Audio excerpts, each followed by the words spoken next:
안녕하십니까.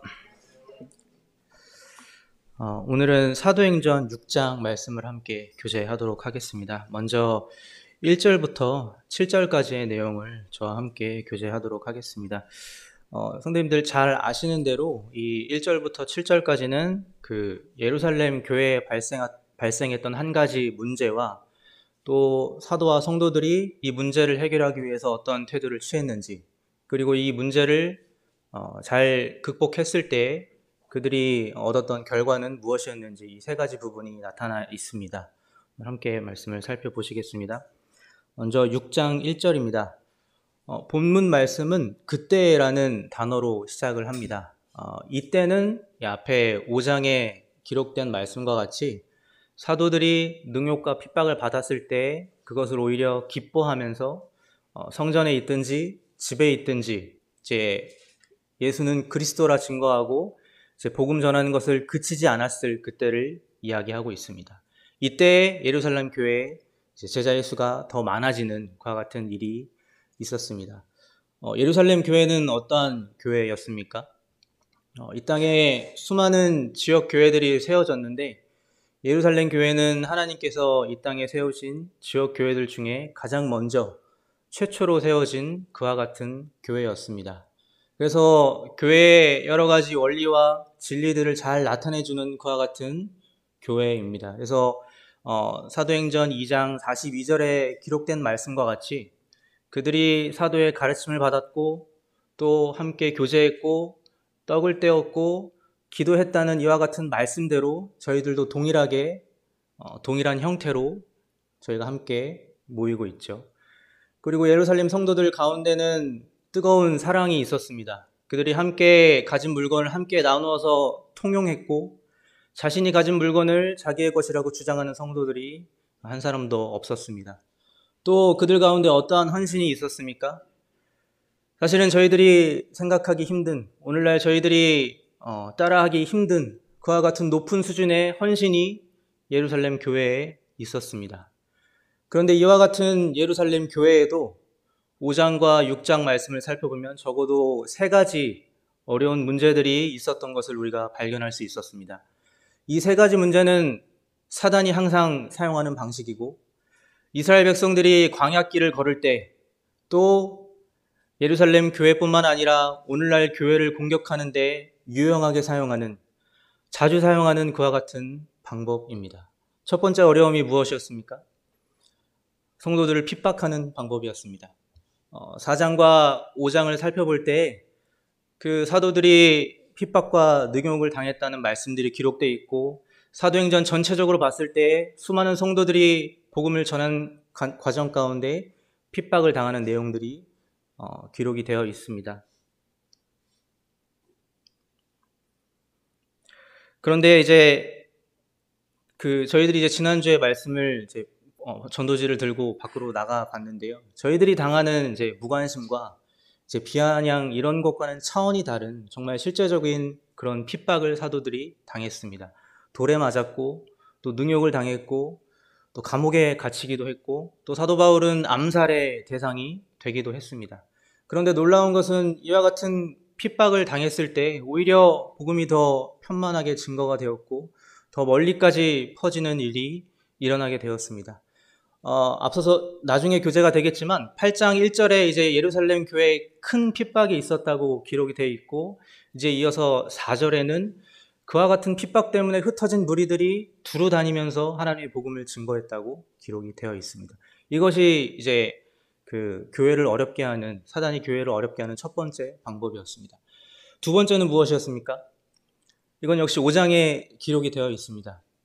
죄를 교회 가운데 집어넣는 것이었습니다. 이제 이스라엘 백성들이 출애굽을 해서 가나안 땅으로 나아갈 때 거짓 선지자 발람이 그들을 저주하고자 했죠. 그런데 그들을 저주하지 못하고 오히려 축복하고 이제 마지막에 그가 사용한 수단이 무엇이었습니까? 이스라엘 백성들이 행음하는 죄에 빠지도록 그 앞에 올무를 두는 것이었습니다. 사도행전 5장에는 아나니아와 삽비라의 죄가 기록이 되어 있습니다. 여러 성도들이 자신의 죄물을 팔아서 그 돈을 가지고 사도들 발 앞에 두었고, 위로의 아들이라고 하는 바나바도 역시 그와 같이 자기가 가진 밭을 팔아서 그 판 돈을 사도들 발 앞에 두었습니다. 아나니아 삽비라가 처음에 이 모습을 봤을 때 어쩌면 그 마음 가운데 감동하는 마음이 조금은 있었는지도 모르겠지만, 이제 그 마음이 탐심에 사로잡혀서 자기가 가진 모든 것을 다 바치는 것처럼 거짓말을 하는 장면이 나옵니다.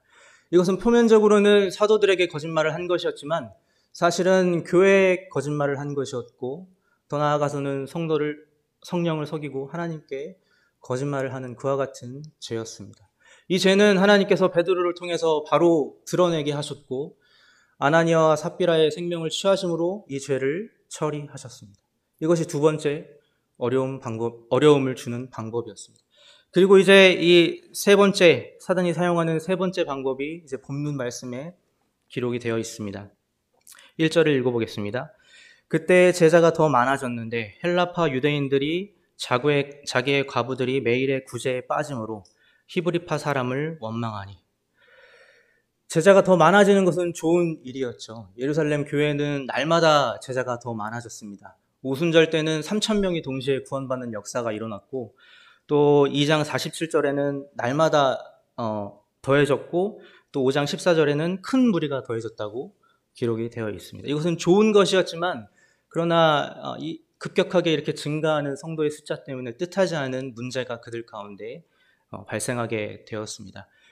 예루살렘 교회는 두 가지 성도들의 부류로 이루어져 있었습니다. 한쪽은 이제 전통적으로 이스라엘 땅에서 태어나고 이스라엘에서 자라나고 이스라엘의 문화와 율법을 익히는 유대인들 가운데 구원받는 사람이 더해져서 이제 이루어진 히브리파 성도들이 예루살렘 교회의 다수를 차지하고 있었습니다. 그리고 이제 한쪽은 헬라파 성도들이 차지하고 있었습니다. 이스라엘은 남과 북으로 쪼개졌을 때 북이스라엘은 이제 아수르의 멸망을 당했고 남유다는 바벨론의 멸망을 당했죠. 이제 이와 같은 과정을 거치면서 수많은 이스라엘 백성들이 이스라엘 나라 밖으로 흩어져서 살게 되었습니다. 이러한 무리를 성경에서는 디아스포라라고 말을 하고 있죠. 이렇게 흩어져서 살게 된 유대인들이 그 나라에서 정착을 하고 그 나라의 언어와 그 나라의 문화를 배우고, 이제 그들 가운데서 경건한 유대인들이 이스라엘의 절기를 지키기 위해서 예루살렘으로 다시 오는 그와 같은 일들이 있었습니다. 사도행전 2장의 오순절 역사가 일어났을 때 예루살렘 가운데 수많은 사람들이 이 오순절을 지키기 위해서 모여 있었던 것을 볼 수가 있었고, 그렇게 수많은 사람들이 모여 있었을 때 물론 유대인 땅에서, 이스라엘 땅에서 자란 그 유대인들이 있었지만 그 이스라엘 나라 밖에서 온 사람들이 많이 그 안에 있었던 것을 말씀이 기록하고 있습니다. 어떤 사람은 메소포타미아에서, 어떤 사람은 아시아에서, 어떤 사람은 애굽에서 왔다고 말씀에 기록하고 있었습니다. 그리고 그들 가운데 일부가 이제 구원을 받고 예루살렘 교회에 더해져서 이제 히브리파 성도를 이루고 있었습니다. 그래서 이제 이와 같이 두 가지 부류의 성도들로 예루살렘 교회가 이루어져 있었는데 그들 가운데 한 가지 문제가 발생했죠. 바로 구제의 문제였습니다. 구제가 무엇입니까?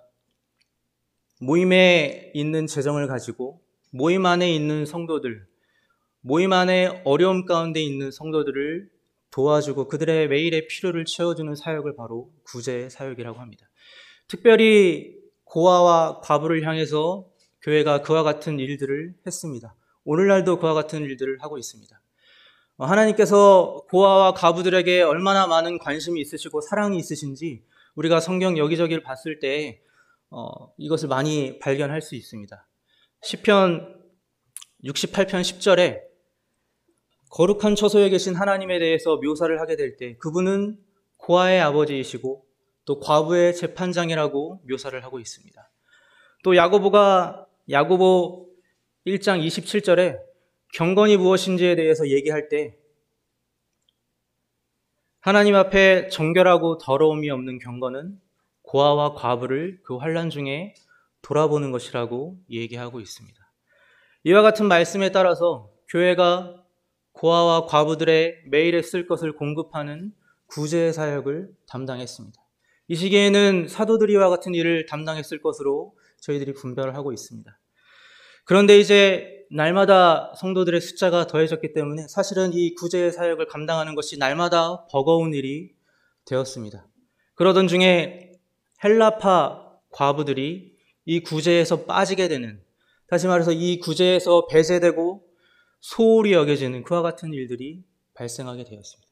이것은 고의로 일부러 그와 같은 것을 한 것은 아니지만 이제 그와 같은 일이 그 안에서 발생하게 되었고, 이것은 헬라파 성도들의 마음 가운데 어떤 것을 불러일으켰습니까? 원망하는 마음을 불러일으켰습니다. 여기에 사용된 이 원망하다는 단어는 드러내놓고 큰 소리로 뭔가 불평불만을 하는 것이 아니고 작은 소리로 수근수근하는 그와 같은 원망의 소리를 말하고 있습니다.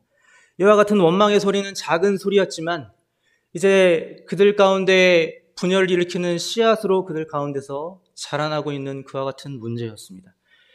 이것이 이제 사단이 교회를 핍박하고 교회를 어렵게 하는 세 번째 방법입니다. 그들이 서로 원망하고 서로 미워하고 헐뜯으면서 그들 스스로가 갈라지게 만드는 것. 예루살렘 교회는 얼마나 갈라지기에 좋은 조건을 가지고 있었습니까? 헬라파 성도들이 소수를 차지하고 있었고 다수의 히브리파 성도들이 이렇게 차지하고 있는 그와 같은 모임이었습니다. 그들이 같은 믿음을 가지고 있었지만 또 같은 유대인이라는 뿌리를 가지고 있었지만 그들이 가진 문화가 서로 달랐고 그들이 사용하는 언어도 서로 달랐던 것을 우리가 확인할 수 있었습니다. 이것은 심각한 문제였습니다. 작은 원망으로 시작했지만 예루살렘 교회를 쪼개놓을 수 있는 그와 같은 심각한 문제로 이제 점점점 발전하고 있는 그와 같은 상황이었습니다. 그래서 이제 2절에 보면은 사도들이 이와 같은 문제를 어떻게 처리했는지가 이제 기록이 되어 있습니다. 2절 읽어보겠습니다. 12사도가 모든 제자를 불러 이르되 우리가 하나님의 말씀을 제쳐놓고 접대를 일삼는 것이 마땅하지 아니하니. 이제 사도들이 이 문제를 해결하기 위해서 예루살렘 모든 성도들을 한자리에 불러 모았습니다. 그리고 이제 그들이 내린 결론, 그들이 심사숙고해서 내린 해결책을 성도들 앞에서 말하게 됩니다. 저희들이 흔히 생각했을 때 구제의 문제로 이 원망하는 문제가 발생했기 때문에 우리가 이제 더 많은 시간을 투자해서 더 많은 노력을 들여서 더 많은 에너지를 소비해서 우리가 이 구제의 문제를 좀 더 잘 해결해 보겠습니다. 이와 같이 말하는 것이 일반적인 상식적인 그와 같은 결론일 것 같은데 사도들은 그와 같은 결론을 내리지 않았습니다. 우리가 하나님의 말씀을 제쳐놓고 접대를 일삼는 것이 마땅하지 않다. 이와 같은 결론을 성도들 앞에서 말하게 됩니다. 말씀을 제쳐놓는 것. 이 헬라어 단어는 무언가를 남겨놓고 거기서 떠나는 것을 의미하는 단어입니다. 우리가 어떤 문제를 마주하게 됐을 때, 그리고 그 문제가 심각하고 중요한 문제라고 판단했을 때 우리는 어떠한 태도를 취합니까? 다른 것들을 다 제쳐놓고 우리가 하던 일상적인 것들을 다 제쳐놓고 그와 같은 문제에 우리가 집중을 하게 되죠. 더 많은 에너지를 쏟고 더 많은 시간을 투자하고 더 많은 집중을 거기다 쏟아서 우리가 그 문제를 해결하기 위해서 애를 쓰지 않습니까? 그래서 우리가 일상적으로 했던 것들을 다 제쳐놓게 됩니다. 아이와 노는 시간들을 제쳐놓을 수도 있고요. 내가 좋아하는 여가 시간을 제쳐놓을 수도 있고요. 또 말씀 읽는 시간을 제쳐놓을 수도 있고 이와 같이 저녁 집회에 모이는 이와 같은 시간을 우리가 제쳐놓을 수도 있습니다. 이와 같은 방법은 굉장히 편리한 방법 아닙니까? 또 우리들이 어떠한 문제를 마주했을 때 이것이 당연하지 아니한가, 어쩔 수 없지 아니한가 이와 같은 마음이 들게 하는 그러한 문제입니다. 그런데 사도들은 그렇게 하지 않았습니다. 이스라엘의 초대 왕이었던 사울은 어떻게 했습니까? 눈앞에 닥친 현실적인 문제를 그가 봤을 때 그는 하나님의 말씀을 제쳐놓았습니다. 사무엘상 13장에 이제 블레셋 군대가 이스라엘 땅을 침범하게 되고 바다의 모래와 같은 군사들이 모여서 이제 전쟁을 치르기 위해 이스라엘 땅 앞에 진을 치고 있었습니다. 그래서 이제 그 이스라엘 초대왕 사울이 그들과 이제 전쟁을 하기 위해서 전쟁을 하기 전에 하나님의 축복을 구하기 위해서 이제 번제를 드리려고 했고 이제 약속된 날짜에 사무엘이 이제 오기만을 기다렸습니다. 근데 이제 시간이 지나도 사무엘이 오지 않고 수많은 블레셋 군사들을 보고 이스라엘 백성들이 덜덜 떨고 이제 시간이 지나면서 점점 군사들이 전열을 이제 떠나서 흐트러지는 모습을 보게 됐을 때 그가 어떻게 행동했습니까? 하나님의 말씀을 가장 잘 지켜야 하는 왕이었던 그 사울왕이 제사장이 드려야 했던 번제를 자신이 직접 드리는 그와 같은 잘못을 저지르게 됩니다. 그리고 이제 사무엘이 왔을 때 무엇으로 변명을 합니까? 시간이 없어서 말씀은 찾아보지는 못하겠는데요. 사무엘상 13장 12절에 이에 내가 이르기를 블레셋 사람이 나를 치러 길갈로 내려오겠거늘 내가 여호와께 간구하지 못하였다 하고 부득이하여 번제를 드렸나이다. 사울은 어쩔 수 없이 부득이하여 내 눈앞에 닥친 이 현실적인 문제가 어쩔 수 없었기 때문에 이와 같이 하나님의 말씀을 제쳐놓게 되었다고 사무엘에게 변명을 하게 됩니다. 그러나 이 예루살렘 교회를 인도했던 이 사도들은 이 눈앞에 닥친 이 모임을 쪼개놓을 수 있는 이와 같은 중요한 문제를 처리하게 될 때 하나님의 말씀을 제쳐놓을 수 없다는 그와 같은 결론을 내리게 되었습니다. 3절 보시겠습니다. 형제들아 너희 가운데 성령과 지혜가 충만하여 칭찬받는 사람 7을 택하라. 우리가 이 일을 그들에게 맡기고 이제 사도들이 이 공회의 문제, 구제의 문제를 담당하고 처리할 7명의 일꾼들을 뽑게 됩니다. 사도들이 이 7명의 일꾼을 직접 뽑은 것이 아니고 예루살렘 성도들이 그 7명의 일꾼을 뽑았습니다. 그런데 7명의 일꾼을 뽑을 때 영적인 조건 3가지가 있었죠. 첫 번째 조건이 무엇이었습니까? 너희 가운데서였습니다. 이 문제를 해결하기 위해서 어떤 외부의 전문가를 모시거나 아니면 무슨 전문가를 고용을 한다거나 이와 같은 방식으로 문제를 해결한 것이 아니고 예루살렘 교회에 있었던 성도들 가운데 이 7 일꾼을 선정했습니다. 그리고 두 번째 영적인 원칙은 무엇이었습니까? 성령과 지혜가 충만한 일꾼을 뽑았습니다. 구제의 문제였기 때문에 돈을 다루는 문제였기 때문에 회계학을 공부했다던가 아니면 경영학에 뭔가 그 전문적인 지식이 있다던가 아니면 적어도 이 재정의 문제를 관리해본 그러한 경력이 있다던가 이러한 사람을 뽑은 것이 아니고 사도들은 이 문제를 영적인 방법으로 해결하고자 했습니다. 그래서 성령과 지혜가 충만한 사람을 뽑도록 했습니다. 이와 같은 구제의 문제, 이 집사들이 담당하는 이 문제는 때로는 저희들이 봤을 때 행정적인 문제로 어쩌면 사무적인 문제로 저희들이 바라볼 수 있겠지만 그러나 사실은 이것은 영적인 문제였습니다. 그래서 사도들이 성령과 지혜가 충만한 사람을 뽑으라고 했습니다. 그리고 이제 세 번째 조건은 무엇이었습니까? 그들 가운데 칭찬받는 사람을 뽑았습니다. 이제 세상에서 다른 직장에서 학교나 그런 다른 곳에서 칭찬받는 사람이 아니고 모임 가운데에서 칭찬받는 사람을 뽑았습니다. 성도들이 모이는 곳에 함께 모이고 성도들이 교제하는 곳에 함께 교제하고 함께 말씀을 듣고 함께 떡을 떼고 함께 기도하는 그러한 성도들 가운데 칭찬받는 사람을 뽑았습니다. 이 칭찬받는다는 말은 증거를 가지고 있다는 뜻입니다. 이 원어를 살펴봤을 때 이 사람이 증거를 가지고 있는데 특별하게 정직하다는 증거를 가지고 있는 사람입니다. 그래서 성도들이 봤을 때 저 사람이 이 일을 맡기에 합당하다. 저 사람이라면 이 일을 믿고 맡길 수 있겠다. 이와 같은 증거를 가진 사람이 이 집사의 일, 이 7명의 일꾼이 선정될 수 있는 그와 같은 사람이었습니다. 그래서 이제 이와 같은 일꾼들을 뽑게 됩니다. 6장 4절입니다. 이제 사도들이 또 이와 같이 말을 합니다. 우리는 오로지 기도하는 일과 말씀 사역에 힘쓰리라 하니. 이제 사도들은 자신들에게 주어진 책임과 하나님께서 그 사도들을 부르신 목적을 다시 기억하고 다시 처음으로 돌아갔습니다. 이제 기도하는 일과 말씀 사역에 오로지 힘쓰겠다고 예루살렘 성도들 앞에서 말을 하게 됩니다. 이 오로지라는 말은 인내하면서 끈질기게 이와 같은 일을 한다는 것을 의미합니다. 우리가 특별히 기도를 하게 될 때, 우리가 인내를 하면서 기도하지 않게 될 때, 이 기도가 이제 이어지지 않는 것을 우리가 자주 경험을 하게 되죠.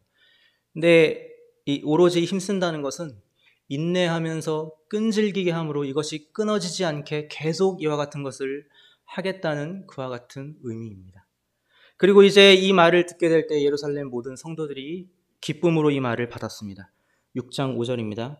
온 무리가 이 말을 기뻐하여 믿음과 성령이 충만한 사람 스데반과 또 빌립과 브로고노와 니가노르와 디몬과 바메나와 유대교에 입교한 안디옥 사람 니골라를 택하여.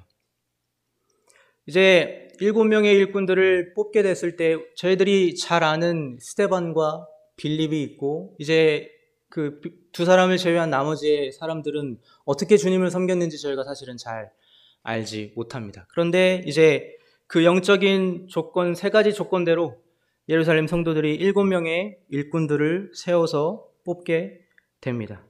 여기에는 이제 집사라는 단어가 이제 드러나 있지는 않지만, 우리들이 이 7명의 일꾼들을 집사라고 이제 분별을 하고 있죠. 집사라는 단어는 헬라어로 디아코노스라고 합니다. 디아라는 것은 먼지를 의미하고, 코노스라는 단어는 가운데를 의미합니다. 그래서 집사는 먼지 가운데서 일하는 그와 같은 사람을 의미했습니다. 어쩌면 그렇게 참 화려해 보이지 않는, 어쩌면 그렇게 드러나 보이지 않는, 별다른 명예가 없어 보이는 그와 같은 일들이었지만, 이와 같은 역할로 이들이 뽑혔을 때 이것을 충성스럽게 감당했음을 저희들이 알 수 있습니다. 그리고 이제 그 1절에 보시면 이제 구제라는 단어가 나오는데, 이 단어는 이제 디아코니아라고 해서 이 집사를 의미하는 디아코노스의 동사 형태이고, 또 이제 2절에 나오는 이제 공궤라는 단어는, 구제라는 단어는 이제 디아코노스의 명사 형태인 디아코네오, 이런 단어가 사용되었습니다. 그래서 이와 같은 일을 맡긴 것을 봤을 때, 또 이와 같은 단어를 봤을 때 이들을 우리가 집사로 이제 분별을 하고 있습니다. 이렇게 선택된 7명의 이 집사들에게는 2가지 공통점이 있었습니다. 첫 번째는 그들이 모두 다 형제였습니다. 물론 이제 로마서 16장에 그 겐그레아 교회의 일꾼 베베라는 단어를 봤을 때, 이 베베 자매가 실질적으로 이제 집사와 같이 섬기는 역할을 했었고, 그와 같은 일들을 했었음을 우리가 알 수 있지만, 그러나 모임에서 공적으로 이제 이와 같은 일들을 드러내서 하게 될 때 성경은 항상 형제들을 세워서 이와 같은 일들을 처리하게 됩니다. 형제가 더 잘났기 때문에, 더 영적으로 앞섰기 때문에 그와 같이 한 것이 아니고, 하나님께서 말씀하신 이 질서를 따라서 모임에서 어떠한 일들을 공적으로 맡길 때에는 항상 형제들을 세우는 그와 같은 모습들을 우리가 볼 수가 있습니다. 또 2번째는 그들이 모두 헬라파 유대인이었습니다. 이것은 상상하기 어려운 결과이죠. 예루살렘 교회는 다수가 히브리파 성도들로 구성되어 있었는데, 그들이 이 7명의 일꾼을 뽑을 때 뽑힌 사람들을 보면 헬라파 유대인들이, 헬라파 성도들이 뽑힌 것을 알 수가 있었습니다. 이 예루살렘 성도들이 얼마나 성숙한 모습으로 이와 같은 일을 다루고 처리하고자 했는지를 우리가 엿볼 수 있었습니다. 그 헬라파 성도들의 문제가 제기됐을 때, 그들의 원망의 소리가 들렸을 때 히브리파 성도들은 어떻게 반응을 했을까요? 이와 같은 문제를 인정했을 것입니다. 그리고 이와 같은 문제를 업신여기거나 또 적대적으로 취급하려는 그와 같은 태도가 그들 가운데 없었습니다. 또 이와 같은 원망의 문제가 발생해서 그들을 쪼개놓을 수 있는 그와 같은 그 분열의 씨앗으로 자라가는 것을 원하지 않았고, 그들이 하나 되었었던, 그들이 뜨겁게 사랑을 나눴었던 그와 같은 모습을 그들이 회복하기를 원하는 마음이 그들 가운데 있었습니다. 그들이 성숙한 태도로 이와 같은 문제를 해결하고자 했습니다. 그래서 이제 7명의 일꾼들을 세울 때 전부 다 헬라파 성도들로 뽑은 것을 우리가 알 수가 있습니다. 마지막 7절 말씀입니다. 하나님의 말씀이 점점 왕성하여 왕성하여 예루살렘에 있는 제자의 수가 더 심히 많아지고 허다한 제사장의 무리도 이 도에 복종하니라. 이제 사도들이 말씀을 제쳐놓을 수 없다는 그와 같은 원칙을 말하고 영적인 기준으로 일꾼들을 선정하고 또 이제 예루살렘 성도들이 하나가 되고자 하는 그와 같은 성숙한 태도를 보여서 이 문제를 극복했을 때 그들에게 어떠한 결과가 있었습니까? 1절에는 그때의 제자가 더 많아졌다고 기록이 되어 있는데 이제 7절에는 더 심히 많아졌다고 기록이 되어 있습니다. 그리고 그들 가운데서 말씀이 이제 점점 더 왕성해졌다고 기록이 되어 있습니다. 저희들 마음 가운데 원망이 있을 때 저희들 마음 가운데 말씀이 들어오지 않죠. 저희들이 아마 다 성도님들이 그런 경험을 가지고 계실 걸로 생각이 됩니다. 저희들 마음 가운데 누군가를 미워하는 마음이 있고 누군가를 향한 원망의 마음이 있을 때 아무리 좋은 말씀을 듣고 아무리 좋은 교제의 내용을 들을지라도 그 말씀이 저희들 마음 가운데 심어지지 않는 그와 같은 경험을 저희들이 다 가지고 있지 않습니까? 그런데 이와 같은 문제들을 예루살렘 교회가 성숙한 방법으로 영적인 방법으로 해결했을 때 그 안에서 하나님의 말씀이 점점 더 힘을 얻었고 더 왕성하게 뻗어져 나갔던 것을 우리가 확인할 수 있었습니다. 그리고 놀라운 것은 하나님의 복음의 말씀을 그토록 반대했던 허다한 제사장들도 이 도에 이 말씀에 복종하는 그와 같은 결과를 가지고 왔습니다. 그래서 저희들이 모두 다 사도와 같은 그런 직분을 가지고 섬기는 것은 아니지만 이와 같이 사도들이 어떠한 방식으로 어떠한 방법으로 이 문제를 처리했고 또 예루살렘 성도들은 어떻게 성숙한 방식으로 이 문제를 접근하고자 했는지와 같은 부분을 볼 때 저희들이 여러 가지 교훈을 얻을 수 있을 것으로 생각됩니다. 이상입니다.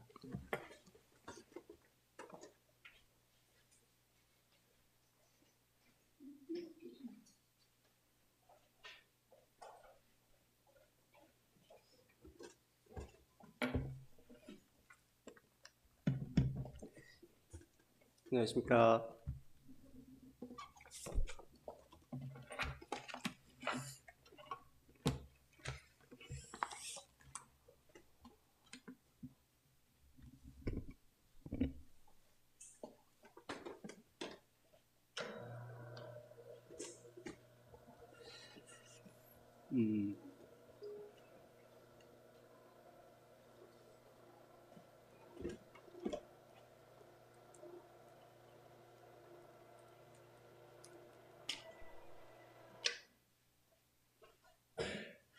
사도행전 하면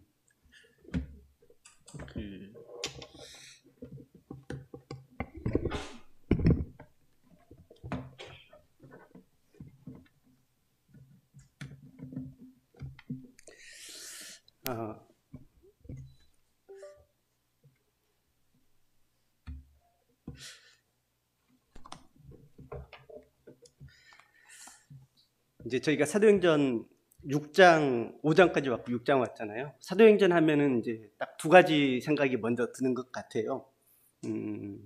첫 번째가 이제 사도행전 계속 읽어가다 보면 사도들이 무엇을 했는가 가장 두드러지게 나타나는 것이 첫 번째가 예수 그리스도의 부활을 증거했다라는 것이에요. 사도행전의 내용이 예수 그리스도의 부활을 증거한 것. 그리고 이제 또 하나가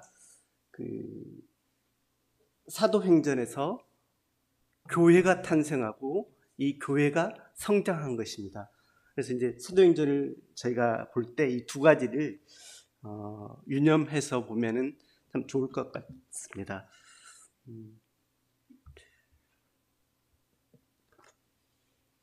계속해서 이제 6장 8절부터 볼 텐데요. 먼저 6장 8절 읽어보도록 하겠습니다. 스데반이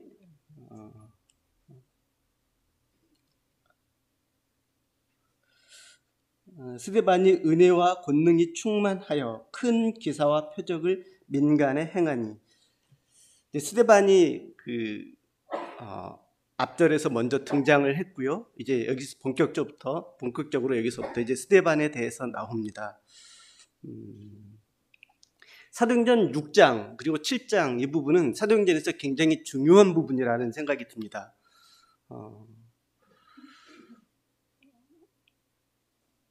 저희가 잘 알다시피 이제 주님께서 부활하시고 그리고 이제 교회가 탄생했죠.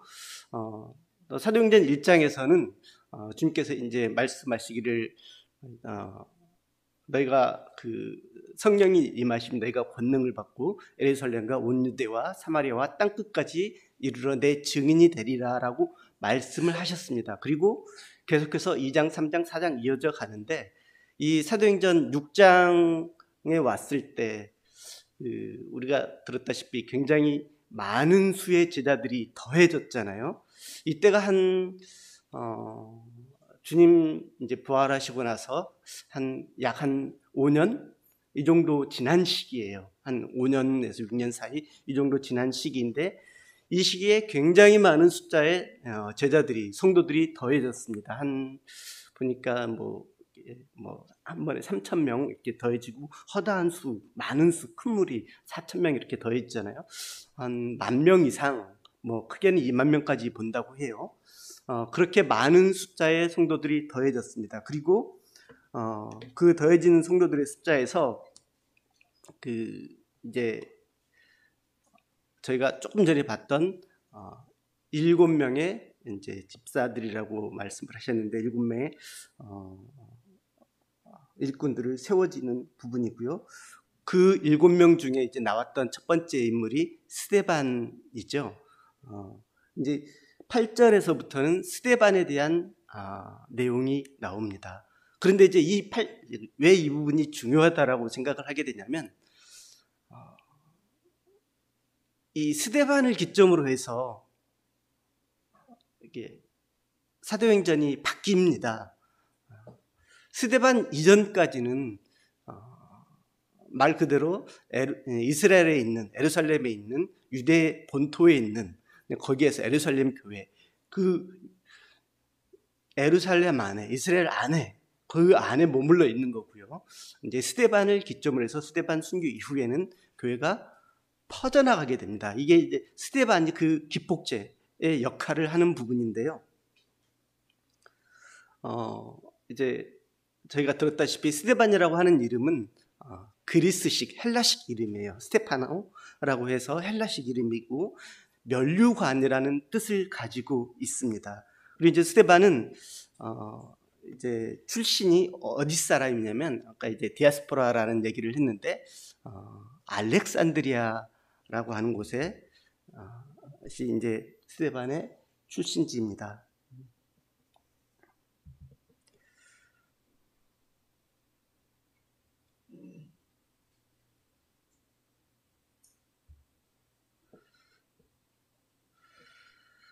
이게 지중해 를 배경으로 한 지도인데요. 이제 스데반이 어디에서 왔는가 보면 애굽 위쪽에 보면 이제 애굽 상갑주 지역 이제 위쪽 지중해 쪽으로 알렉산드리아라고 하는 도시가 있습니다. 이곳은 이제 알렉산더 대왕이 이집트를 점령하고 이곳에 도시를 세웠습니다. 그때가 약간 BC 322년 정도 그 정도 되는 것 같아요. 이제 스데반이 8절에서 이제 등장할 때 성경은 뭐라고 얘기를 하냐면 스데반을 5가지로 말하고 있습니다. 먼저 6장 3절에서 우리가 처음에 봤듯이 성령과 지혜가 충만했다. 그래서 이제 성령이 충만한 사람이었고 지혜가 충만한 사람이었다라고 기록하고 있고 6장 4절에서는 믿음과 성령이 충만했다. 중복되죠. 성령 충만. 믿음. 그래서 이제 성령, 지혜, 믿음 3가지 충만한 사람으로 이제 나오고요. 그리고 이제 8절에서는 은혜와 권능이 충만했다.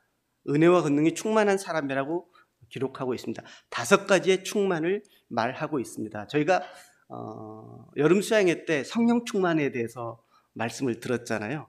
네, 스데반은 이 5가지의 충만한 사람이었다라고 이제 기록하고 있습니다. 이것이 스데반의 삶을 좌우해 왔죠.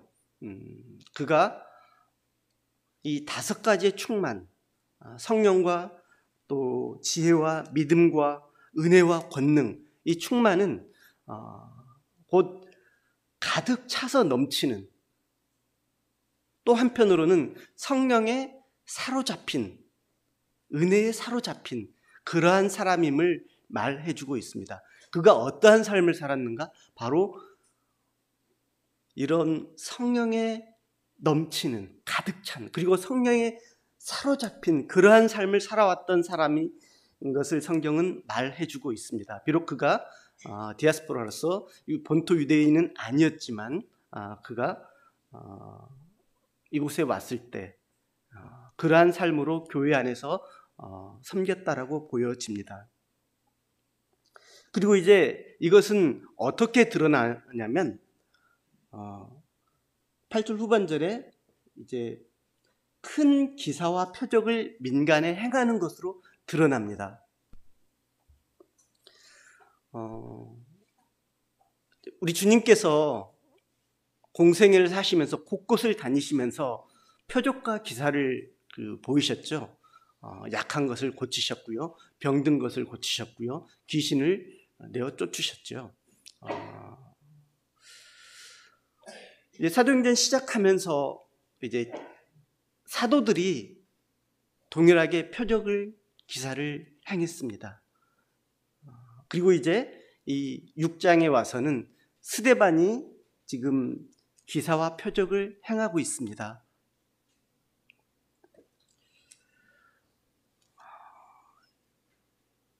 계속해서 이어지는 것들이죠. 자, 9절 보겠습니다. 이른바 자유민들, 즉 구레네인, 알렉산드리아인, 길리기아와 아시아에서 온 사람들의 회당에서 어떤 자들이 일어나 스데반과 더불어 논쟁할세. 스데반이 이렇게 성령에 사로잡혀서, 하나님의 말씀에 사로잡혀서 이제 성령 충만한 가운데 표적과 기사를 행하게 될 때 그를 이제 대적하는 사람들이 일어납니다. 스데반은 알렉산드리아 출신이라고 했죠. 알렉산드리아는 이제 아까 말씀드렸던 알렉산더 대왕이 건설했던, 만들었던 도시이고요. 이곳은 굉장히 문화와 경제의 중심지였고, 그리고 지식의 중심지였다고 그래요. 이 알렉산드리아에는 BC 주전 3세기경에 이제 이집트를 다스렸던 왕조가 프톨레미 왕조인데, 이때 그때 당시 가장 큰 도서관을 이 알렉산드리아에 지었다고 해요. 그리고 약 한 70만 권 이상의 책들을 소장하면서 엄청난 지식을 추구하는 그런 도시였다고 합니다. 그리고 저희가 잘 알고 있는 성경의 70인역도 바로 이 알렉산드리아에서 만들어졌습니다. 즉 이 스데반뿐만 아니라 여기 이제 9절에서 나오는 알렉산드리아인들이라고 하는 사람들은 엄청난 지식을 가지고 있었던 그런 사람들이라는 겁니다. 이들은 유대인이죠. 본토 유대인은 아니지만 본토를 떠난 유대인들입니다. 떠나서 그래서 이제 적어도 2세대 이상, 그래서 그쪽 그리스 말을 사용하는 그러한 사람들이죠. 또 보면은 거기 이제 구레네인도 나오고요. 구레네인은 알렉산드리아 자측에 있는 아프리카 북부, 지중해 이제 아프리카 북부에 있는, 지금은 리비아, 최근에 이제 큰 홍수가 났었죠. 그곳을 말합니다. 우리 누가복음 23장인가요? 거기에 보면 구레네 사람 시몬이 나오죠. 여기 출신입니다. 지금 여기서 나오는 구레네. 그리고 이제 길리기아와 아시아에서 온 사람들. 길리기아는 잘 아시죠? 바울의 고향, 길리기아의 유명한 도시 다소가 있는 길리기아, 그리고 이제 그 아시아, 지금 보이시는 저쪽 터키 쪽이죠. 이쪽에서 사람들이 왔다는 거예요. 그런데 어떤 사람들이냐면 자유민들이래요. 이때 당시는 이제 로마가 지배하고 있었던 시대입니다. 그러한 상황이고요. 로마가 지중해 거의 모든 길은 로마로 통한다라고 할 정도로 거의 모든 그 패권을 로마가 장악하고 있던 이 시기에 많은 유대인들이 로마에 의해서 이제 노예로 끌려가고 잡혀가고 그랬죠. 노예로 끌려갔다가 노예에서 해방된 사람들을 일컬어서 자유민들이다라고 하는데, 이 사람들이 다시 유대로 돌아온 겁니다. 그래서 보면은 이제 이 사람 지금 어디에서 만나냐면 이 사람들의 회당에서 어떤 자들이 일어나 스데반과 더불어 논쟁했다라고 말하고 있습니다. 이 사람들이 자기들끼리, 즉 이제 이 사람들은 전부 디아스포라잖아요. 그 본토 유대, 그 이때 당시에는 아람어를 썼으니까 유대인들은 그 사람들하고 다른 헬라어, 그리스어를 쓰는 사람들이에요. 그래서 이 사람들은 자기들끼리 모여서 자기들끼리 모이는 회당을 짓고요. 자기들끼리 이제 그 회당에서 모였습니다. 아무래도 같은 말을 사용하니까 같은 회당에 모였겠죠. 그곳에 누가 갔나요? 바로 스데반이 그곳에 간 겁니다. 스데반은 이제 그 7절까지 보면 그 일을 이제 이 구제의 일을 아주 훌륭하게 잘 했다고 보여지죠. 그 이후에 이제 보면 스데반은 그 일에만, 구제하는 일에만 머물러 있는 것이 아니라 그 자신이 이제 그 헬라파였기 때문에, 그리스 쪽이었기 때문에 그쪽에 가서 회당에서 말씀을 전합니다. 이것이 그 스데반과 그 이제 그곳에 있었던 사람들과의 갈등의 씨앗이 됩니다. 그리고 스데반과 논쟁이 벌어지는데 10절에 뭐라고 기록되어 있냐면, 스데반이 지혜와 성령으로 말함을 그들이 능히 당하지 못했다라고 말하고 있습니다.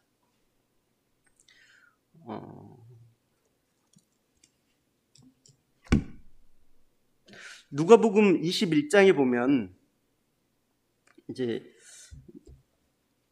사도행전은 우리가 잘 아는 대로 누가가 기록한 성경이잖아요.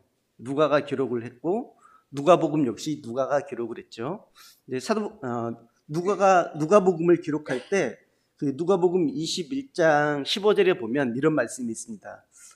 주님께서 하신 말씀인데, 내가 너희의 모든 대적이 능히 대항하거나 변박할 수 없는 구변과 지혜를 너희에게 주리라. 이것이 주님께서 하신 말씀입니다. 그리고 누가가 지금 사도행전을 기록하면서 이 스데반과 그리고 스데반을 대적하는 그 사람들과의 관계에서 그들이 능히 스데반을 이기지 못하는 것이 바로 스데반이 성령과 지혜로 말했기 때문이고, 이것은 곧 주님께서 그렇게 하신 것이라고 누가는 말하고 있습니다. 또 이제 같은 맥락에서 요한복음 16장에도 보면 이제 성령이 이런 말씀 있죠. 진리의 성령이 오시면 그가 이제 너희를 모든 진리 가운데로 인도하시겠다라고 하신 말씀이 있죠. 스데반이 성령으로 말하는 것에 대해서 그들이 능히 대적하지 못하는 것입니다.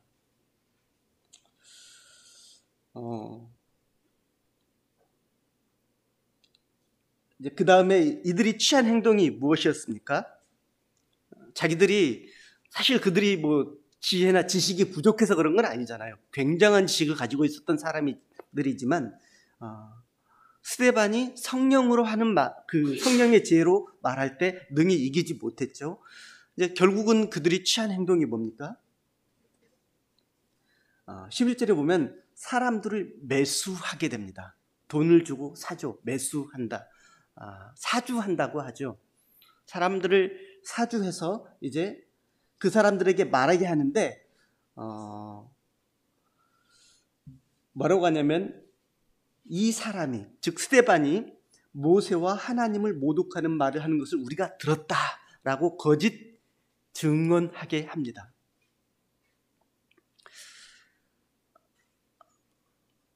목적은 무엇입니까? 자기들도 유대인들이잖아요. 하나님을 섬긴다고 하는 사람들이잖아요.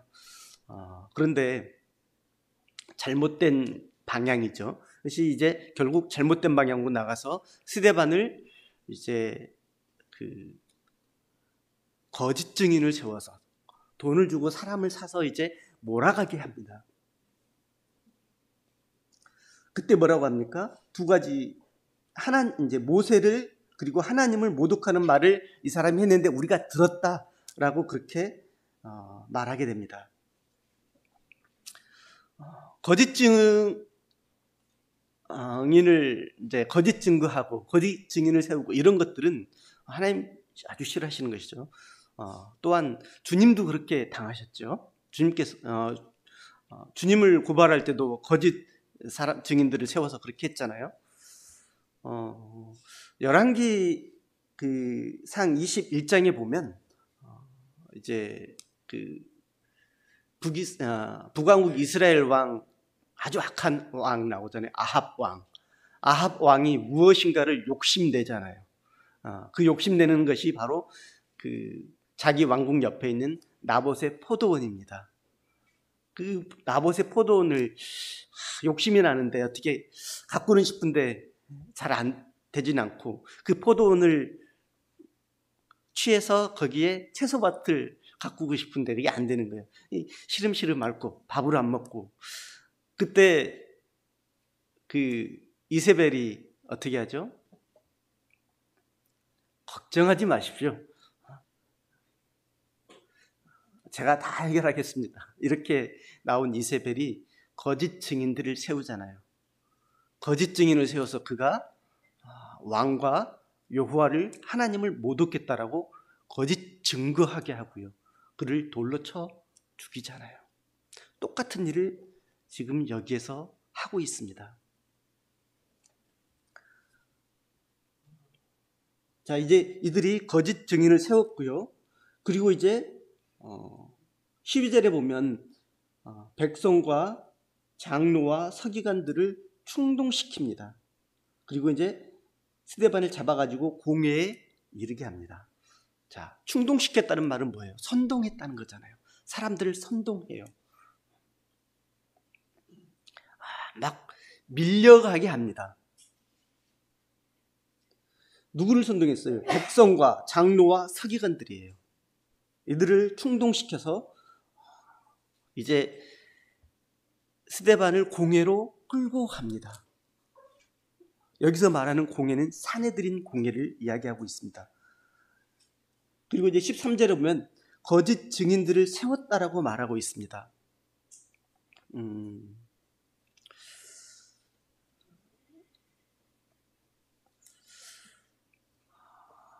이 유대인들이 세웠던 거짓 증인들, 그들은 이제 자기들을 이렇게 사주했던 사람의 말대로, 그들의 뜻대로 그대로 스데반을 이제 고소하죠. 그가 이 거룩한 곳과 율법을 거슬려 말했다. 즉 거룩한 곳, 성전, 하나님을 모독했다라고 신성 모독죄로 몰아갑니다. 그리고 율법을 거슬렸다, 모세를 거슬렸다라고 해서 이제 스데반을 죽이기로 몰아가고 있습니다.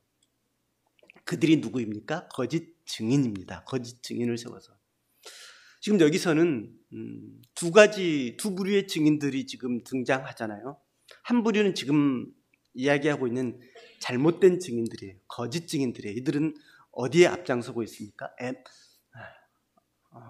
의로운 사람, 전혀 상관없는 스데반을 죽이는데 앞장서는 거짓 증인들입니다. 또 한 부류, 또 하나의 증인은 어떤 사람입니까? 바로 스데반입니다. 스데반은 어떤 증인입니까? 예수 그리스도의 증인입니다. 그가 예수 그리스도를 증거하고 있는 것입니다. 현재 이곳에서, 회당에서, 그리고 이 공회에서 그는 예수 그리스도를 증거하고 있습니다. 이 예수 그리스도에 대한 증거가 곧 그의 죽음으로 이어집니다.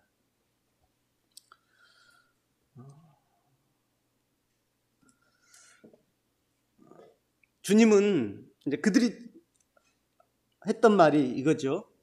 거룩한 곳, 그리고 율법을 거슬려 말했는데, 이제 14절에 보면 그의 말이 스데반의 말이죠.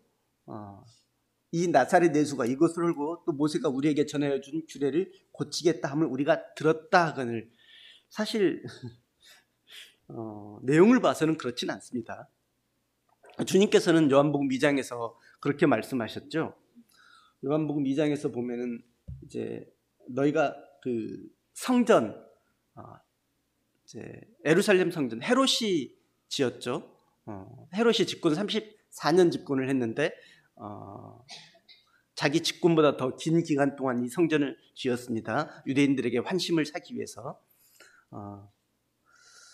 그리고 주님께 이 성전을 이제 자랑했는데 주님께서 말씀하셨잖아요. 너희가 이 성전을 헐라 내가 사흘 동안에 일으키리라, 이 말씀하셨고요. 그리고 주님께서는 성전된 자기 육체를 거스려서 하신 말씀이다라고 이렇게 말을 했는데 유대인들은 이것을 오해했죠. 주님께서는 성전을 헐겠다라고 하신 적이 없습니다. 그러나 그들은 여기서 말하기를 나사렛 예수가 성전을 헐겠다라고 했다라고 이제 거짓 증언하고 있습니다. 아직까지 물론 이제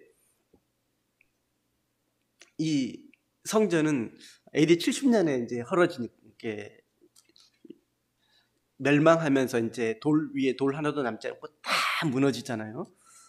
아직까지는 무너지지 않은 상황이에요. 그러나 주님께서 이렇게 말씀하셨던 것처럼 그들의 마음 속에 여전히 자리 잡고 있는 것이 이 성전입니다.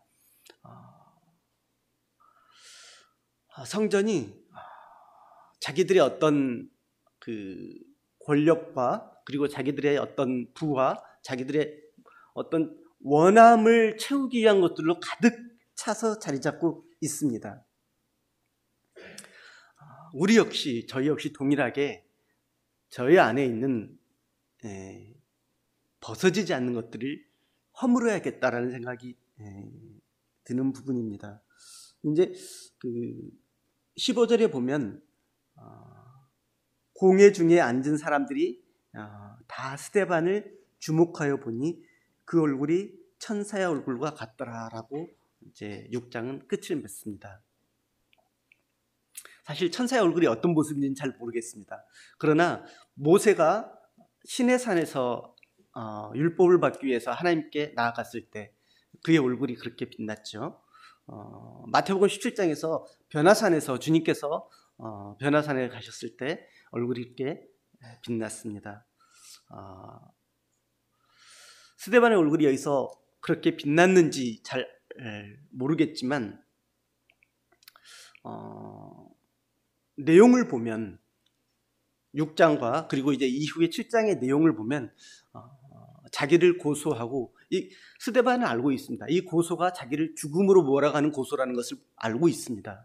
그러나 자기를 죽음으로 몰아가는 이 고소 속에서도 스데반이